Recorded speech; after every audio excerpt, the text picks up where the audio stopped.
কাগজগুলোকে তুলে নিয়ে এসে দাও এখানে। চলো শেখো, কাজ শেখো।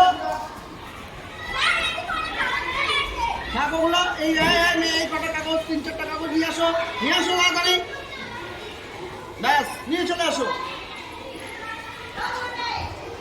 ব্যাস এই তো।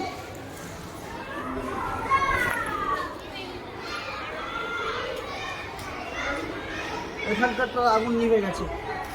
এখন করে যাচ্ছি।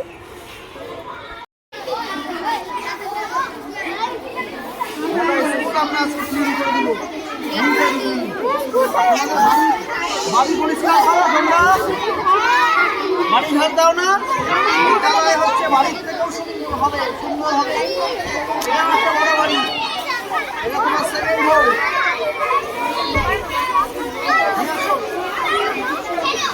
নিয়ে আসো।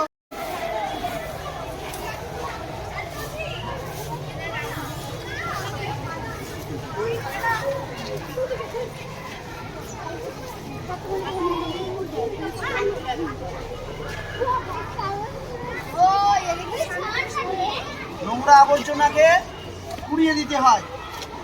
নোংরা আবর্জনা কি করতে হয়? পুড়িয়ে দিতে হয়। বাড়ির পাশে বাড়ির পরিবেশ পরিষ্কার পরিচ্ছন্ন রাখার জন্য এগুলো তোমরা করবে। নোংরা আবর্জনা পরিষ্কার করে পুড়িয়ে দিতে হয়।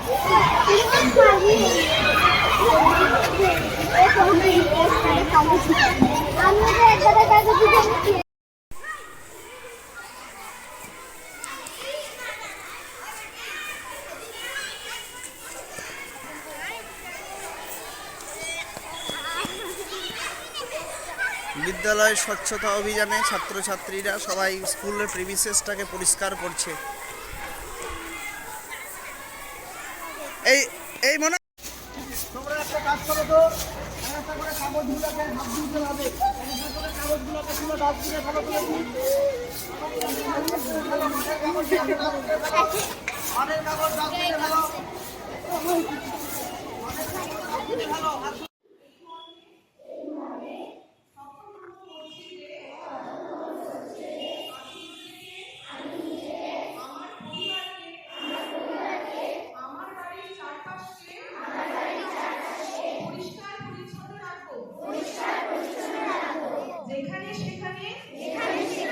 নোংরা ফেলবো না, অন্যরাও যাতে নোংরা না ফেলে সেই বিষয়ে সচেতন করব।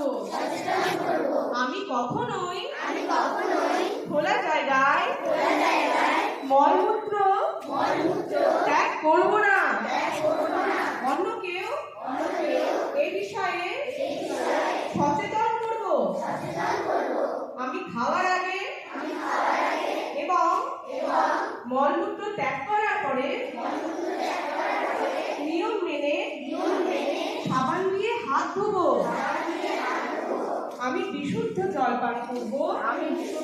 পান করব। জল অপচয় বন্ধ করব এবং জল সংরক্ষণেও ব্যবস্থা করব। আমি জলবাহিত বিভিন্ন রোগ সম্পর্কে সচেতন থাকবো এবং অন্যকেও অন্যকে সচেতন করব। সচেতন করব।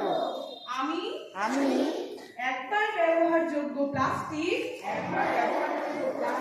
ব্যবহার না করে কাঠের ব্যাগ, কাগজের ব্যাগ, কাগজের ঠোঙা ব্যবহার করব এবং অন্যকেও ব্যবহার করতে বলবো।